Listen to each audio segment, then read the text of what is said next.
Bonjour et bienvenue aux entrevues du magazine CJ. Je suis Jade Léveillé dans les locaux de Communication Jeunesse et aujourd'hui nous accueillons Yves Dumont, illustrateur avec plus de 100 titres publiés à ce jour. Merci beaucoup. Merci à toi et merci à Communication Jeunesse. Vous dessinez depuis que vous êtes tout petit. Voilà, depuis que j'ai su tenir un crayon. Puis plus tard, vous allez étudier pour devenir illustrateur. Oui, avant ça, j'ai ma mère qui m'avait mis dans une école des beaux-arts quand j'étais en primaire. Très vite, le dessin, très vite, voilà. L'illustration, ça fait partie donc de j'ai fait. Puis, est-ce qu'il y a un moment, un point, quelque chose qui a marqué le tournant vers le côté plus professionnel? Assez vite, parce que à l'école, j'étais assez mauvais élève. Et la seule chose que je faisais de bien, c'était dessiner. Et au milieu du secondaire, je suis allé plus dans une section artistique. Assez rapidement, j'ai voulu faire de l'illustration et du jeunesse. J'étais pas attiré par ce qui était vraiment pour adultes, ni de faire de la bande dessinée, mais l'illustration de livres jeunesse.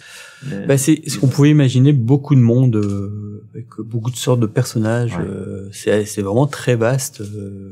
On peut vraiment faire des choses pratiquement abstraites et faire une superbe histoire là et faire des imaginaires fouillés, détaillés, oui, un peu science-fiction ou surnaturel ou faire des choses du quotidien qui peuvent être vraiment très chouettes à faire. Tout en y ajoutant toujours. Voilà, une petite touche d'humour ou de mystère. Vous n'avez pas toujours été au Québec. Oui, c'est en France que vous êtes né, après ça vous avez étudié en Belgique. Oui, c'est ça. C'est en 99 que vous êtes diplômé. C'est ça. C'est en 2008 que vous arrivez au Québec. Mm-hmm. Qu'est-ce que ça a fait, cette immigration-là? Comment ça a influencé la carrière, le parcours? Ça a complètement donné un coup de pouce, un coup de pied aux fesses que je me faisais en temps ici, là. Ça permet de pas plus avoir de choix. J'y arrive là-dedans et pas autrement, quoi. Ça a mis une petite année, là, vraiment, pour me faire une place, là. Le côté illustrateur, il y a une partie qui est très exécuteur, si on veut, puis une autre partie qui est plus créateur. Qu'est-ce qui vous intéresse le plus d'un côté et de l'autre? J'imagine que selon les œuvres, vous faites un peu des deux. Le mélange des deux. Certains moments, j'aime bien répondre à des demandes. Après, ça dépend lesquels. Il y en a que je trouve plus contraignantes et ça peut vite m'ennuyer, mais des fois, il y a une certaine variété de choses à faire qui peuvent être intéressantes, là.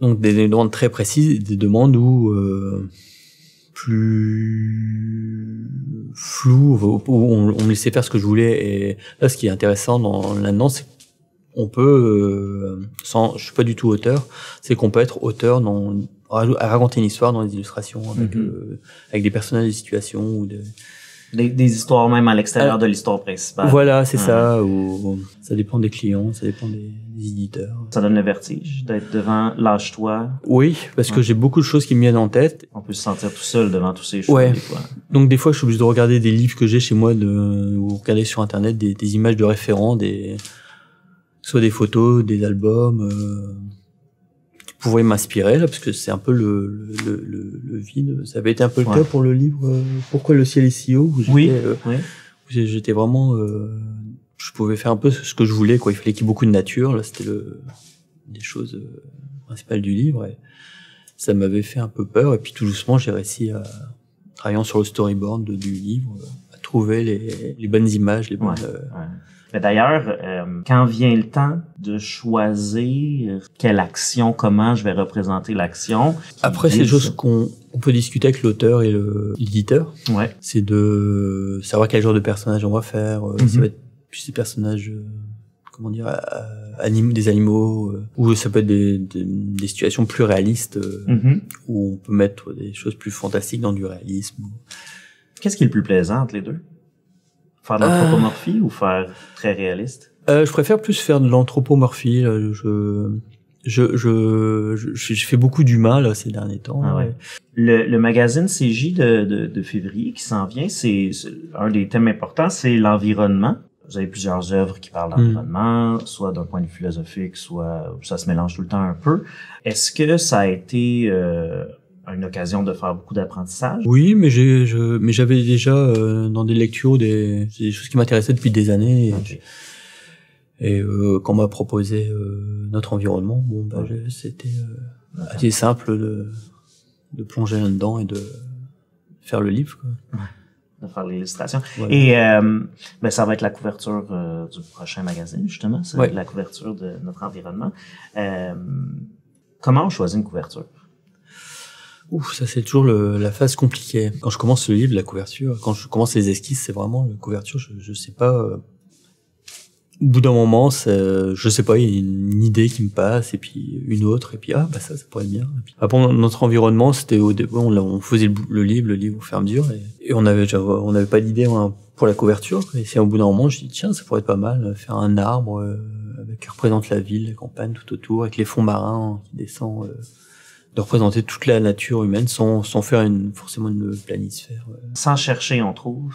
Voilà, sans chercher, puis un jour on a un flash. Faut se faire confiance. Voilà, c'est ça. Là, je dis vous depuis tout à l'heure, mais on je va vais se continuer tutoyer. Parce que ou on peut se tutoyer. Tutoyons-nous pour le restant de l'entrevue. Est-ce que tu as un conseil à donner aux gens à la maison, aux parents, aux enseignants qui aimeraient ça partager le plaisir d'illustrer ou eux-mêmes même se lancer dans l'illustration ou en faire un petit peu là, sans en faire un métier nécessairement? Ben, ce qui peut être bien, c'est que déjà, quand t'es enfant, t'as moins de murs. Enfin, je veux dire, surtout dans la petite enfance, là, où t'as pas de vraiment de barrière, d'a priori, voilà, exactement. Si on te demande de dessiner, telle situation où t'as pas de problème, faut l'encourager. Faut l'encourager. Et après, pour les plus âgés, déjà d'avoir confiance en eux, là, de s'écouter beaucoup, là.